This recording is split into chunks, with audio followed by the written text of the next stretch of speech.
జై తెలుగుదేశం, జై తెలుగుదేశం. ఈరోజు వేదికమైన మేమందరం కూర్చున్నామంటే దాని వెనకాల మా ముందర ఉన్న కార్యకర్తల కష్టం, త్యాగం ఉంది.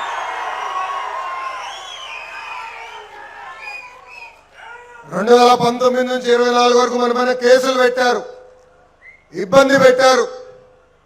కనీసం రోడ్డుపైకి రావాలంటే ఆనాడు మన జాతీయ అధ్యక్షుడు చంద్రబాబు నాయుడు గారు గేటుకి తాళు కట్టారు. అయినా కూడా ఎత్తిన పసుపు జెండా దించకుండా, మణిమ తిప్పకుండా మాకు అండగా నిలబడింది తెలుగుదేశం పార్టీ కార్యకర్తలు.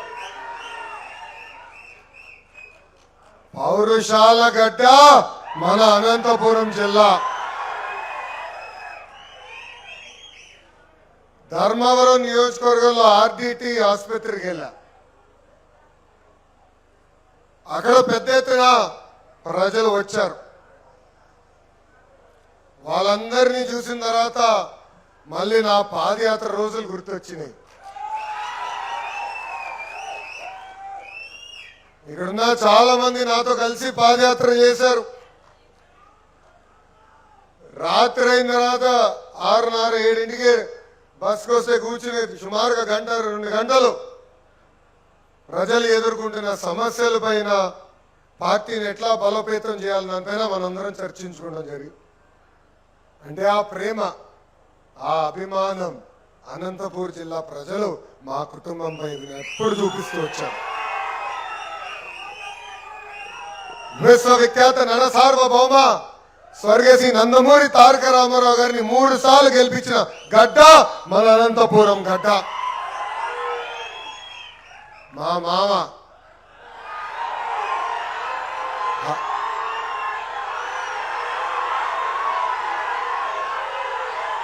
హరికృష్ణ గారిని గెలిపించి శాసనసభకి పంపించిన గడ్డ అనంతపురం గడ్డ. ఇంకొక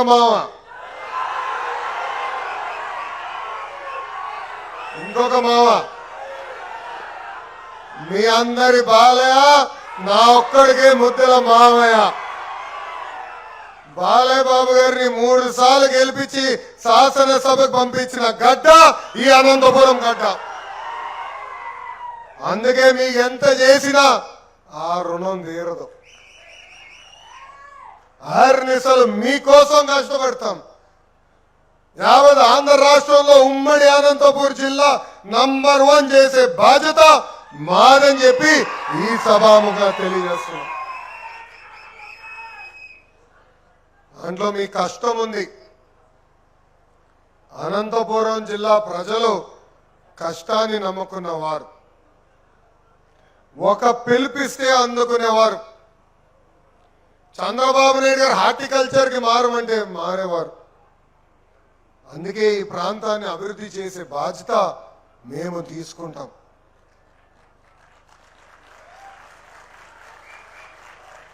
మీ అందరు తెలుసు, మొన్న జరిగిన మహానాడులో కొత్తగా 6 శాసనాలు ప్రకటించుకున్నాం. దాంట్లో నా గుండెకి దగ్గరున్న శాసనం మా కార్యకర్తనే మా అధినేత. ఆనాడు నేను ప్రకటించినప్పుడు అనేక అపోహలు ఉండే, ఇది సాధ్యమా అన్నారు. కానీ ఆనాడే చెప్పా, మీసాలు మిలేసి తొడగొట్టిన అంజిరెడ్డి తాతనే మీ లోకేష్ కి స్ఫూర్తి. తోట చంద్రయ్య మెడపై కత్తి పెట్టి వాళ్ళ నాయకుడికి జై కొట్టమంటే జై తెలుగుదేశం, జై చంద్రబాబు నాయుడు అని ప్రాణాలు కోల్పోయిన తోట చంద్రే ఇక్కడున్న కార్యకర్తలందరికీ ఒక ధైర్యం. అది తెలుగుదేశం పార్టీ, అది తెలుగుదేశం పార్టీ కార్యకర్తలు నమ్మకున్న సిద్ధాంతాల కోసం ప్రాణాలు పోయినా పర్వాలేదని చెప్పే మనస్తత్వం మనందరం చూసాం. 2004 నుంచి 2009 వరకు ఎలాంటి అరాచక పాలన మన జిల్లాలో జరిగింది. ఎంతమంది కార్యకర్తలు ఆనాడు చంపేశారు. అంతెందుకు పరిటాల రవి గారిని కూడా ఆనాడు చంపేస్తాం జరిగింది.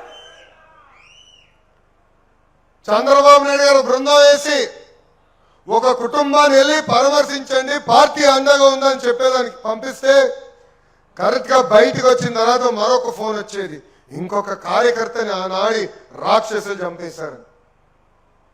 అయినా మీరు చెక్కు చెదరలా, అయినా మీరు అధైర్యపడలా. నమ్మకున్న పార్టీ కోసం ఆనాడు నుంచి ఈనాడు వరకు మీరు నాకు అండగా నిలబడ్డారు. అందుకే తెలుగుదేశం పార్టీలో కార్యకర్తనే అధినేత. పార్టీ పిలిపించిన ప్రతి కార్యక్రమం తీసుకున్న కార్యకర్తనే మాకు అధినేత. ఆనాడు పాదయాత్రలో కార్యకర్తలందరూ నన్ను కలిశారు. అయ్యా, కష్టపడిన కార్యకర్తకి కేవలం మాటలు చెప్పే కార్యకర్తల తేడా మధ్యన మీరు తెలుసుకోవాలి. వాళ్ళిద్దరి మధ్యన తేడా మీరు తెలుసుకోవాలి. ఆనాడు బాబు షూరిటీ భవిష్యత్తు గ్యారంటీ చేసినప్పుడు ఓటీపీ విధానం తీసుకొచ్చాం. మీరందరూ నన్ను తిట్టుకున్నారు, అందరు నవ్వుతున్నారు. ఎందుకు పెట్టాడ్రా ఈడనుకున్నారు. కానీ పనిచేసిన కార్యకర్త, పని చేయని కార్యకర్త మధ్యన తెలుసుకోవాల్సిన బాధ్యత నా పైన ఉంది. అందుకే ఆ వ్యవస్థ పెట్టామని చెప్తాను. నేను కార్యకర్తలు చెప్పా, సామాన్య కార్యకర్తని పాలిట్ బ్యూరోకి తీసుకెళ్లే బాధ్యత తెలుగుదేశం పార్టీదని. ఈరోజు నేను గర్వంగా చెప్తున్నా, ఒక మండల పార్టీ అధ్యక్షురాలు, ఒక క్లస్టర్ ఇన్ఛార్జ్ ఏకంగా పాలిట్ బ్యూరోలో కూర్చోబెట్టే అవకాశం మన అధ్యక్షులు చంద్రబాబు నాయుడు గారు కల్పించారు. అక్కడితో మేము ఆగం, ఇంకా చేయాల్సిన అవసరం ఉంది. ఇక ఎంతమంది మై టీడీపీ యాప్ డౌన్లోడ్ చేసుకున్నారు? చేతుల పైకి ఎత్తండి. ఎత్తమంటే అందరు ఎత్తేస్తారు బా. ఇప్పుడు మీ ఫోన్లు తీసుకుని చెక్ చేస్తా, చెక్ చేయొచ్చా? జై తెలుగుదేశం. యాప్ ఎందుకంటే డైరెక్ట్గా మనం చేస్తున్న కార్యక్రమాలు మీకు తెలియజేసినాం. పార్టీ ఒక కార్యక్రమానికి పిలిపిస్తే ఒక క్లస్టర్ యూనిట్ బూత్ అధ్యక్షుడు కానీ, పట్టణ వార్డు అధ్యక్షుడు కానీ ఇమీడియట్గా స్పందించి ఆ కార్యక్రమం చేసి పార్టీ తెలియజేస్తాం.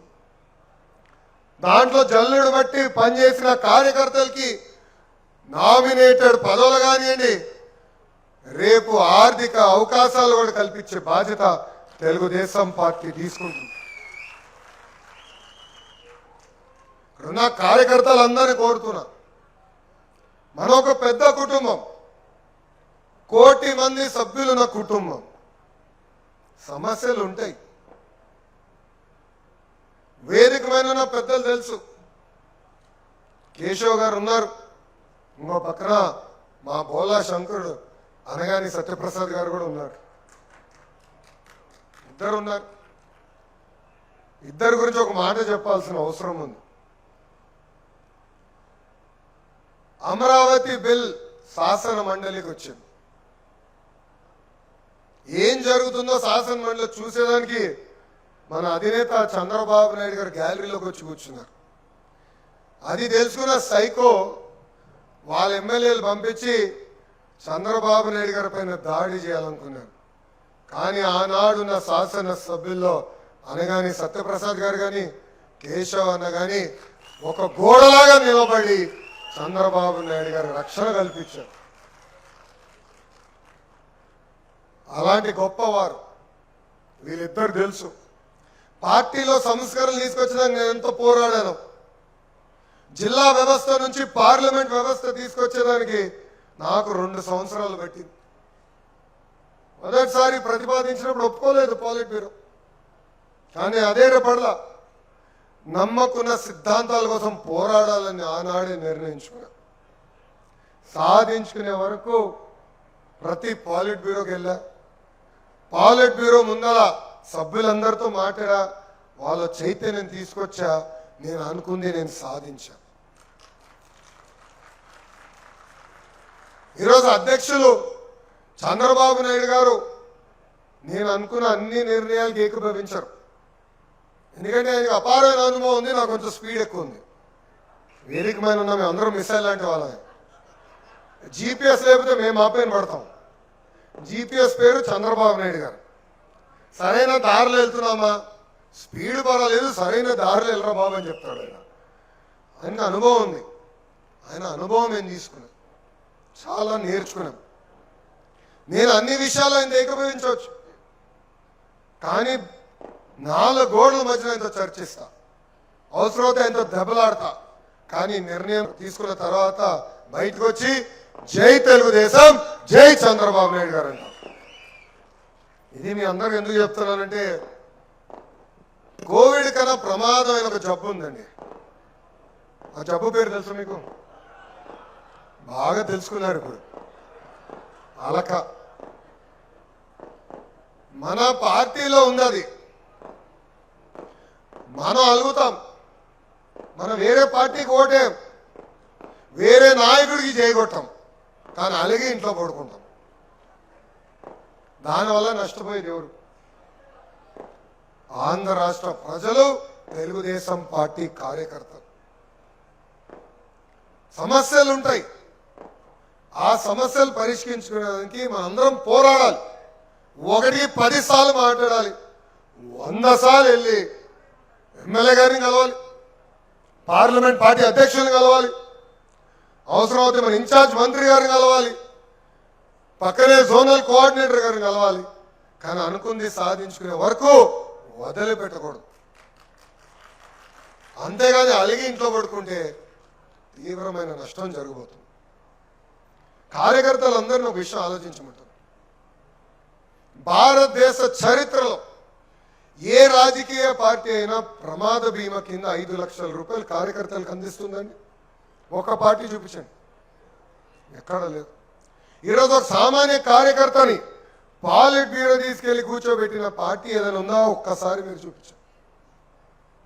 ఈరోజు చంద్రబాబు నాయుడు గారు కానివ్వండి, మంత్రిగా నేను కానివ్వండి, జిల్లాలో ఏ కార్యక్రమం చేసినా కార్యకర్తల్ని కలిసే బాధ్యత మేము తీసుకుంటున్నాం. చంద్రబాబు నాయుడు గారు ఏ ప్రోగ్రాంకి వెళ్ళినా ప్రజావేదిక పూర్తి చేసుకుంటారు, దాని తర్వాత కార్యకర్తలతో సమావేశం పెట్టుకుంటారు. చివరి కార్యకర్తతో ఫోటో దిగిన తర్వాతనే ఆయన తిరిగి వస్తాం జరుగుతుంది.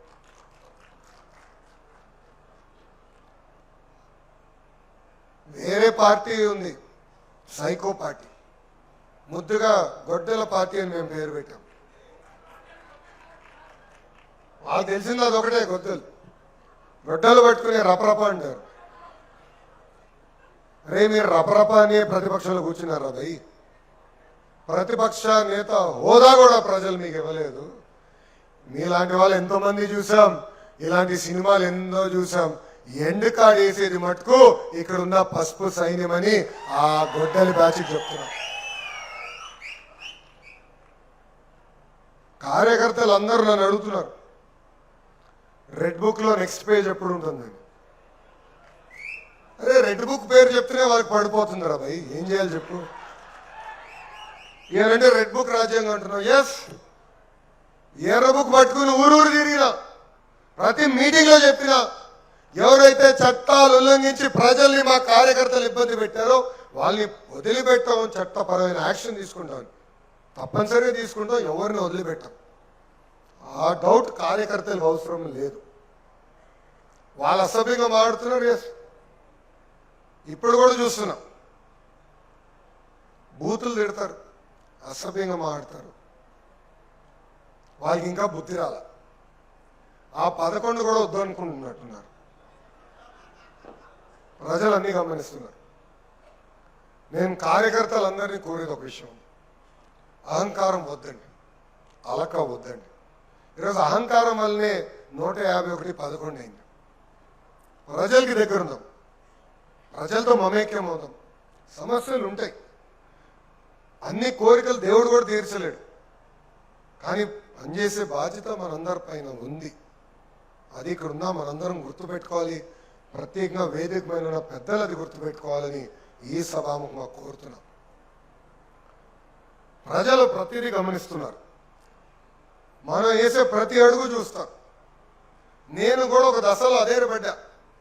2019 ఎన్నికలు ఓడిపోయిన తర్వాత ఇంత మంచి కార్యక్రమం చేసాం, ఇంత అభివృద్ధి చేసాం, కియా మోటార్స్ ఏకంగా పెనుగొండ తీసుకొస్తే పెనుగొండ కూడా ఓడిపోయాం ఏంటి? నాకు బాధ కలిగింది, ఆవేదన కలిగింది.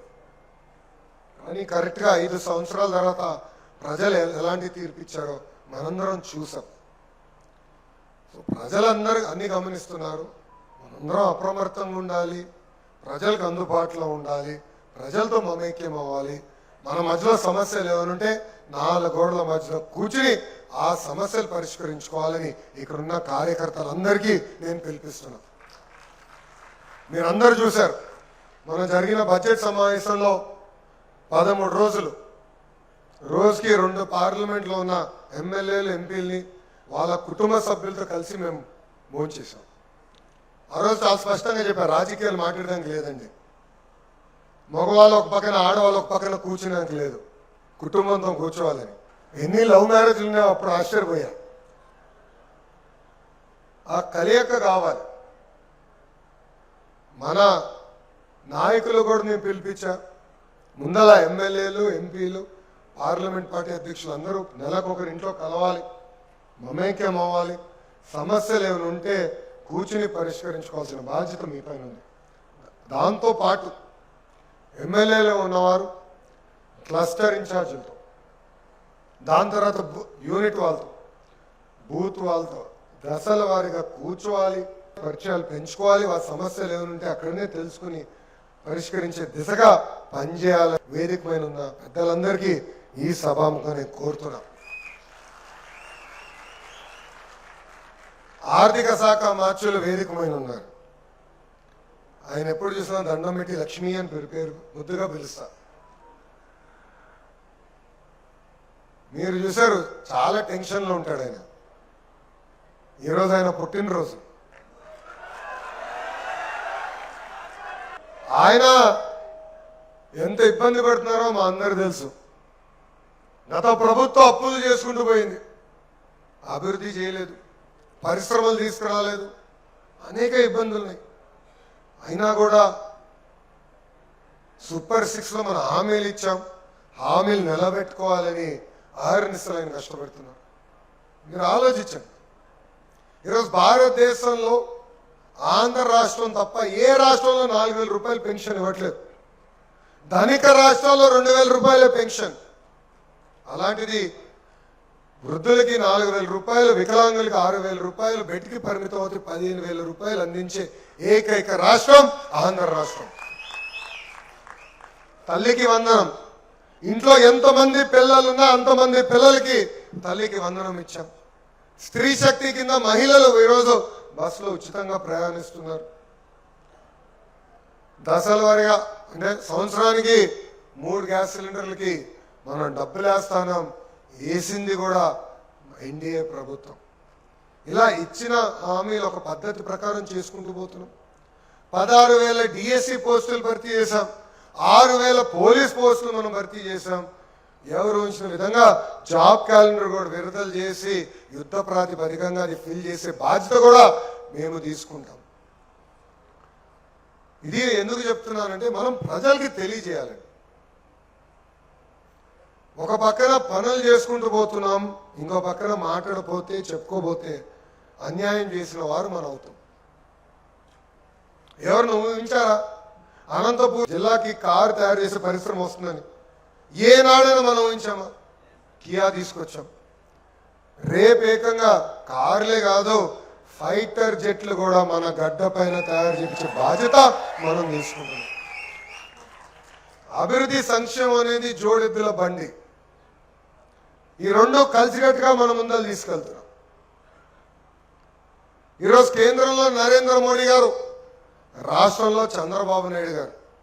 ఇతర రాష్ట్రాల్లో నమో అంటే నరేంద్ర మోడీ, కానీ ఆంధ్ర రాష్ట్రంలో నమో అంటే నాయుడుజీ మోడీజీ జోడీ. ఈరోజు ఎన్డీఏలో మనం కీలకమైన పాత్ర వహిస్తున్నాం కనుకనే విశాఖ ఉక్కుని కాపాడుకున్నాం. విశాఖకి రైల్వే జోన్ తీసుకొచ్చాం. అమరావతి పనులు పరిగెత్తిస్తున్నాం. పోలవరం పూర్తి చేయబోతున్నాం. రాయలసీమకి ఏకంగా ఫైటర్ జెట్ తయారు చేస్తున్నాం. ఆ పరిశ్రమలు తీసుకొస్తున్నాం. కర్నూలులో హైకోర్టు బెంచ్ ఏర్పాటు చేయబోతున్నాం. ఇట్లా అనేక కేంద్రం పైన ఆధారపడిన విషయాలని ఒక్కొక్కటి పరిష్కరించుకుంటూ ముందరికెళ్తున్నాం. అంతేకాదు ఇంకో పక్కన నాకు అన్న సమానమైన పవన్ అన్న ఉన్నారు. నేను ఒకరోజు ఐ థింక్ ఇండియా టుడే కాన్క్లేవ్లో అనుకుంటా, కోయంబత్తూరులో మాట్లాడుతూ ఆయన అడిగాడు ఒక ప్రశ్న, 29 కూటమి గెలుస్తుందా అంటే ఎస్, నాకు ధీమా ఉంది, మేము కష్టపడుతున్నాం, సంక్షేమ అభివృద్ధి చేస్తున్నాం, 29 కూటమి గెలుస్తుందని చెప్పారు. అదే పవన్ అన్న వీడియో చూశాడు, చూసి ఫోన్ చేసి లోకేష్ నువ్వు మాట్లాడింది కరెక్ట్ కాదన్నాడు. అదేంటబ్బా అనుకున్నా. అరే నేను 3 టర్మ్లు చెప్తే నువ్వు ఒక టర్మ్ చెప్తావేంట్రా బాబు, 3 టర్మ్లో కలిసి కట్టుగా మనం గెలవాలని చెప్పాడు. ఈరోజు 3 పార్టీలు కలిసి కట్టుగా ముందరికి వెళ్తున్నాయి. చిన్న సమస్యలు ఉండొచ్చు కానీ పరిష్కరించుకోవాలి. కావాలని మన మధ్యన చిచ్చు పెట్టడానికి జేఎస్పీ పేజ్ ఒకటి ఫేక్ పేజ్ తయారు చేసి మనల్ని తిడతారు, మన పేజ్ ఒకటి తయారు చేసి వాళ్ళని తిడతారు. ఇదంతా చేసేది ఆ గొట్టెల పార్టీ వాళ్ళు. వాళ్ళకి తెలిసిన నీతి ఇది ఒకటే, వాళ్ళే సమస్య సృష్టిస్తారు, వాళ్ళే రికార్డ్ చేస్తారు, ఏదో అయిపోతుందని చెప్తారు. మనం చూసాం కడపలో సమస్య ఉంది, అందరు కూర్చొని పెట్టి మాట్లాడుతున్నారు. ఎమ్మెల్యే గారు, కలెక్టర్ గారు, ఎస్పీ గారు, ఇన్ఛార్జ్ మంత్రి గారు. వైకాపా నాయకులు మతాల మధ్యన చిచ్చు పెట్టడానికి అక్కడికి వచ్చారు. గొడవలు సృష్టించిన వాళ్ళే, రికార్డు చేసిన వాళ్ళే సోషల్ మీడియాలో చిత్రీకరించి హిందువులు ముస్లిం సోదరుల మధ్యన చిచ్చు పెట్టడానికి ప్రయత్నించారు. కానీ హ్యాట్స్ ఆఫ్ ఇక్కడున్న మీ అందరికీ, వాళ్ళు చేస్తున్న ఏదో పనులు మీకు బాగా తెలుసు కనుకనే ఇక్కడున్న ఎవ్వరూ స్పందించలేదు. కానీ అందరూ అప్రమత్తంగా ఉండాలి. ఎందుకంటే సొంత బాబాయిని లేపేసింది ఆ సైకోనే. మీ అందరూ తెలుసు, సొంత బాబాయిని వాళ్ళే లేపేసి నెక్స్ట్ డే ఒక ఫుల్ పేజ్లో చంద్రబాబు నాయుడు గారి చేతిలో కత్తి పెట్టి నారాసుర రక్త చరిత్రను రాశారు. అన్నాడు మనం చెప్పుకోలేకపోయాం, ఆనాడు ప్రజలు నమ్మారు, మనం తీవ్రంగా నష్టపోయాం దానివల్ల. సో అప్రమత్తంగా ఉండాలి, మన మధ్యలో చిచ్చు పెట్టడానికి వాళ్ళు ప్రయత్నిస్తారు. ఇదంతా గమనించాలని ఇక్కడున్న కార్యకర్తలందరూ నేను కోరుకుంటున్నాను. ఇక్కడున్న క్లస్టర్ ఇన్ఛార్జీలు ట్రైనింగ్ వచ్చినప్పుడు నేను చాలా మందితో కష్టం జరిగింది. ఒక టీం నేను కానీ ఇంకో టీం మన అధ్యక్షుడు చంద్రబాబు నాయుడు గారు కలుస్తాం జరుగుతుంది. ఎప్పుడన్నా ఒకసారి మిస్ అవుతున్నాం తప్ప వాళ్ళని కలుస్తున్నాం, వాళ్ళ సమస్యలు తెలుసుకుంటున్నాం, కాఫీ కబుర్లు ఏర్పాటు చేసుకుని క్షేత్రస్థాయిలో లోకల్గా ఇష్యూలు ఏంటి, అధికారులు ఎట్లా స్పందిస్తున్నారు, ఫీడ్బ్యాక్ ఏంటని అవన్నీ తీసుకుని కరెక్ట్ చేసుకుంటూ వెళ్తున్నాం. అన్నీ పర్ఫెక్ట్ అయిందని నేను అనట్లేదు, సమస్యలు ఇంకా ఉన్నాయి. కానీ ఆ సమస్యలు పరిష్కరించే దిశగా మేమందరం పనిచేస్తున్నామని ఈ సభాముఖంగా కార్యకర్తలందరికీ నేను తెలియజేస్తున్నా. గౌరవ ఎమ్మెల్యే గారు కూడా నేను విషయం కోరుతున్నా, వేదిక ముందున్న కార్యకర్తలు 5 సంవత్సరాలు కష్టపడ్డారు, పాదయాత్రలో నాతో నడిచారు. ఆ రోజు మా స్టూల్ లాక్కున్నా మైక్ లాక్కున్నా నాకు అండగా నిలబడింది మా తెలుగు మహిళ. వాళ్ళందరినీ మీ గుండెల్లో పెట్టుకుని కాపాడాల్సిన బాధ్యత ఇక్కడున్న శాసనసభ్యుడిగా మీ పైన ఉందని ఈ సభాముఖం నేను తెలియజేస్తున్నాను. వాళ్ళు లేకపోతే మీరు లేరు, నేను లేను. దయచేసి ఇది మనం గుర్తుపెట్టుకోవాలి. పదవుల్లో ఎవరు శాశ్వతం కాదు, లోకేష్ కూడా శాశ్వతం కాదు. నేను తప్పులు చేసుకుంటా పోతే చంద్రబాబు నాయుడు గారు 3 నెలలు చూస్తాడు, 3 సార్లు చెప్తాడు, 4వ సారి పదవి బీకేస్తాడు. అది ఇక్కడ మనందరం గుర్తుపెట్టుకోవాలి. నేను పట్టణ పార్టీ అధ్యక్షుడిని అయిపోయా, నేను డివిజన్ అధ్యక్షుడు అయిపోయా.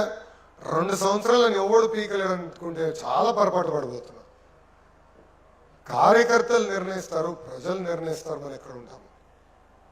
చంద్రబాబు నాయుడు గారు క్షేత్రస్థాయిలో ఫీడ్బ్యాక్ తీసుకుంటున్నారు, కరెక్ట్ చేసుకుంటూ వెళ్తున్నారు. ఇది ఇక్కడ ఉందా మనందరం గుర్తుపెట్టుకోవాలని నాయకులందరికీ తెలియజేసుకుంటున్నాను. కలిసికట్టుగా పనిచేద్దాం.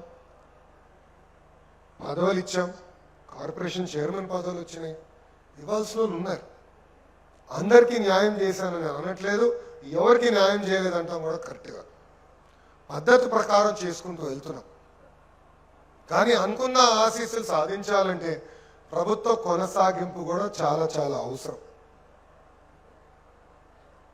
ఇది ఇక్కడ ఉన్న అందరం గుర్తుపెట్టుకోవాలి. గుజరాత్ చూడండి, ఒరిస్సా చూడండి, ఇంత అద్భుతంగా అభివృద్ధి చెందినాయంటే అక్కడ ఒకే పార్టీ ప్రతిసారి గెలుచుకుంటూ వస్తుంది కనుకనే వాళ్ళు అభివృద్ధి చేసుకుంటూ ముందుకెళ్తున్నారు. గత ప్రభుత్వంలో మనందరం చూసాం, అభివృద్ధి శూన్యం, గుంటలు కూడా పూడ్చలేదు. ఆ సైకో రోడ్డు పైకి వస్తే ఏకంగా పరదాలు కట్టారు, చెత్తులు నరికేశారు. సో అరాచకాలు మనం మర్చిపోకూడదు. వాస్తవంగా ఆవిర్భావ్ దినోత్సవప్పుడు ఒక వీడియో వేసి 5 సంవత్సరాలు కార్యకర్తలు పడిన కష్టాలపై అది చూసి నాకే అనేక సమస్యలు మళ్ళీ గుర్తు చేసుకుంటాం జరిగింది. దేవాలయం లాంటి పార్టీ ఆఫీస్ పైన దాడి చేశారండి, అది మనందరం మర్చిపోయాం. ఎందుకంటే 2 సంవత్సరాలు అయిపోయింది. ఎంతసేపు అభివృద్ధి, సంక్షేమం, ఇంకొకరికి ఇచ్చేద్దాం అచ్చేద్దాం ఆ పనిలో పడిపోయి 5 సంవత్సరాలు పడిన కష్టాలు మర్చిపోతాడు. గౌరవ ప్రధానమంత్రి గారు నా దేశం నా బాధ్యత అనే కార్యక్రమానికి శ్రీకారం చుట్టారు. స్ట్రైట్ ఆఫ్ హోమస్ ఇక్కడ ఎంతమందికి తెలుసు? ఇప్పుడు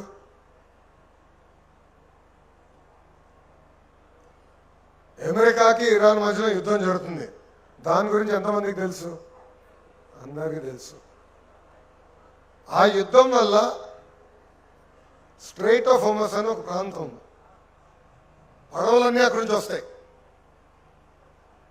క్రూడ్ ఆయిల్ అంటే పెట్రోలియం ప్రోడక్ట్స్ తీసుకొచ్చే షిప్లన్నీ అక్కడి నుంచే రావాలి. అది ఇరాన్ ఆపేసింది. అంతేకాదు రాబోయే రోజుల్లో షిప్ వెళ్ళాలంటే ఒకప్పుడు ఫ్రీగా ఉండేది, ఇప్పుడు వాళ్ళు ఛార్జ్ చేస్తారంటున్నారు. దానివల్ల అనేక ఇబ్బందులు ఎదుర్కొంటారు. ధరలు పెరిగినాయి, బంగారం ధరలు పెరిగినాయి, అన్నీ మనం చూసాం. గౌరవ ప్రధానమంత్రి గారు ఒక పిలుపిచ్చారు, నా దేశం నా బాధ్యత. 2 కార్లు వాడే వాళ్ళు 1 కారు వాడండి. అందుకే నేను ఇక్కడ 2 వాహనాల్లో వచ్చా. మంత్రులు కారు కూడా రాలే, నాది ఎక్కించుకుని వచ్చా, తీసుకొచ్చే పేరు వాళ్ళ కారు కూడా రానిలా. ఎందుకంటే ప్రతి లీడర్ని మనం పొదుపు చేయాలి, ప్రతి లీడర్ చాలా ఇంపార్టెంట్, అది గుర్తుపెట్టుకోవాలి. బంగారం కొనుగోలు కూడా తగ్గించాలని ఎవరో ప్రధానమంత్రి గారు పిలిపించారు.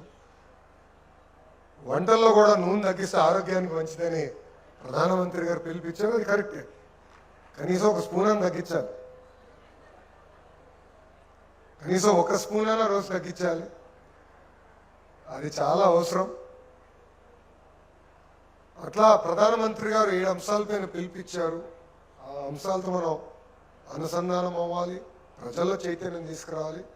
రాబోయే రోజులు ఒక ప్రభుత్వంగా అన్ని బాధ్యతలు తీసుకుంటాం. డోర్ టు డోర్ తిరిగి ప్రజల్లో చైతన్యం తీసుకురావాల్సిన బాధ్యత మనందరిపైన ఉంది. ఇది కేవలం భారతదేశానికే కాదు, సింగపూర్ అవ్వచ్చు, వియట్నాం అవ్వచ్చు, థాయిలాండ్ అవ్వచ్చు, ఆ దేశాల్లో కూడా వాళ్ళు కూడా ఇబ్బందులు పడుతున్నారు. సింగపూర్ ప్రధానమంత్రి గారు మనం మాట్లాడుతూ కూడా చాలా స్పష్టంగా చెప్పారు, స్ట్రైట్ ఆఫ్ హోమస్ తెలుసుకున్న తర్వాత కూడా కనీసం 1 సంవత్సరం మనం ఇబ్బంది పడిపోతున్నాం. సో పెద్దవారు ప్రధానమంత్రి గారు ముందు చూపుతో మనందరినీ అప్రమత్తం చేశారు. నా దేశం నా బాధ్యత అనే కార్యక్రమంలో మనందరూ భాగస్వామ్యం అవ్వాలి. ఆ కార్యక్రమం వివరాలు కూడా త్వరలో మీ అందరికీ తెలియజేస్తాం.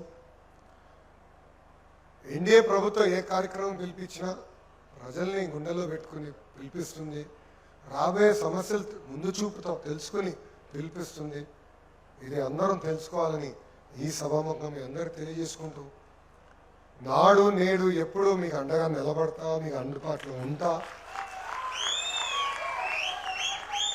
రేపు ఒక నిమిషమా, అది జైలు కొట్టించుకోవడానికి నేను రాలేదురా, నేను ఆగబా. ఈరోజు ఆర్డిటీకి వెళ్ళాను, ఆసుపత్రి చూసా, మాంచో గారిని కలిసా. ఎందుకంటే 2020 నుంచి ఆయన అనేక ఇబ్బందులు ఎదుర్కొంటున్నారు. ఆ సమస్యలు పరిష్కరించాలని మేము నిర్ణయం తీసుకుని పట్టుదలతో చేశాం. ఆ సమస్యను ఈరోజు పరిష్కరించాం. అందుకే ఆసుపత్రి చూసాక వెళ్ళాను. తెలుగు జాతి కూడా పిలిపించా, ఆర్డీటీకి అండగా నిలబడాలి. కేవలం రాయలసీమలో కాదు, ఆంధ్ర రాష్ట్రంలో అనేక సేవలు అందించాలని కూడా పిలిపించాను. రేపు ఆమ్కా ప్రోగ్రామ్ అంటే ఫైటర్ జెట్ తయారు చేసే సంస్థలకి శంకుస్థాపన చేసే ప్రోగ్రాం రేపుందా. రాత్రి ఇక్కడికి వచ్చి లేట్ అయినా కూడా ప్రతి కార్యకర్తతో ఫోటో దిగిన తర్వాతనే నేను బయలుదేరతాను. అందరం కలిసికట్టుగా నాడు నేడు ఎప్పుడు కూటమి గెలిచే దిశగా పని చేయాలి. సమస్యలు ఏమైనా మనం పరిష్కరించుకోవాలని ఈ సభాముఖం మీ అందరు పిలిపిస్తూ ఇంత అద్భుతమైన అవకాశం ఇచ్చిన మీ అందరికీ పేరు పేరున నా హృదయపూర్వక ధన్యవాదాలు తెలుపుకుంటూ మీ అందరి నుంచి సెలవు తీసుకుంటున్నాను.